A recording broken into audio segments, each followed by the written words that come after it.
Hello everyone, good morning সবাইকে। তো আবারও চলে এসেছি রবিবারের একটা ভিডিও নিয়ে। আর রবিবার মানেই তো সকাল থেকে রাত অবধি শুধু খাওয়া দাওয়াই হতে থাকে। তো সকাল সকাল ঘুম থেকে উঠেই চলে গিয়েছিলাম হাটে। আর ওখানে সবার প্রথম গিয়েই দেখতে পাই এই কটন ক্যান্ডিগুলো।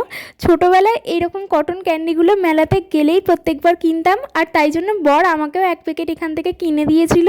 তো তারপর তো প্রত্যেকবারের মতোই চলে গিয়েছিলাম এই দোকানটাতে। আর এই দোকান থেকে আমরা একটা করে সিঙ্গারা খাই, এখানকার সিঙ্গারাটা খুব ভালো লাগে।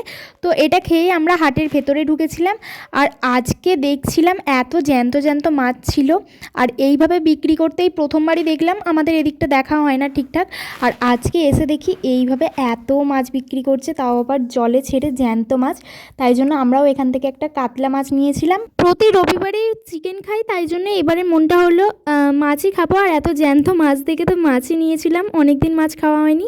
তারপর হঠাৎই আমাকে বর একটা জায়গায় বসিয়ে তারপর ও গেল এই দোকানটাতে। আর এখানে গ্যাস বেলুন বিক্রি হচ্ছিল, আর ও জানে আমার গ্যাস বেলুন খুব পছন্দের। আমার জন্য এই হার্ট শেপের রেড কালারের বেলুনটাই নিয়ে এসেছিলো, আমার তো খুব পছন্দ হয়েছিল। আর বাড়িতে এসে বর আমাকে মাথায় তেল মাখিয়ে দিচ্ছিলো, যেহেতু আমার চুলটা অনেক বড় হয়ে গেছিলো, নিজে নিজে মাখতে পারি না তাই। তারপর বর আমাকে রান্নাতেও একটু হেল্প করে দিচ্ছিল, একটু জোগাড় করে দিচ্ছিল।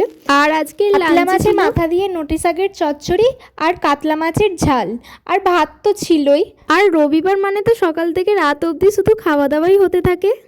আর সন্ধে হতে না হতেই চলে গিয়েছিলাম ফুচকা খেতে। আর ওখান থেকে দই ফুচকা নিয়েছিলাম এক প্লেট, আর তার পাশেই ছিল মোমো।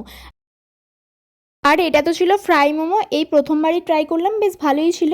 তারপর চলে গিয়েছিলাম একটা রেস্টুরেন্টে, ওখান থেকে একটা চিকেন রোল নিয়েছিলাম রাত্রে ডিনারের জন্য। আর বাড়িতে এসে ভাবলাম একটু চাউমিন করি, ঝাল ঝাল খুবই খেতে ইচ্ছে ছিল। এইভাবেই সারাদিনটা খাওয়া দাওয়া করে আর মজা করেই কাটালাম। দেখা হচ্ছে নেক্সট ভিডিওতে। Thanks for watching, by.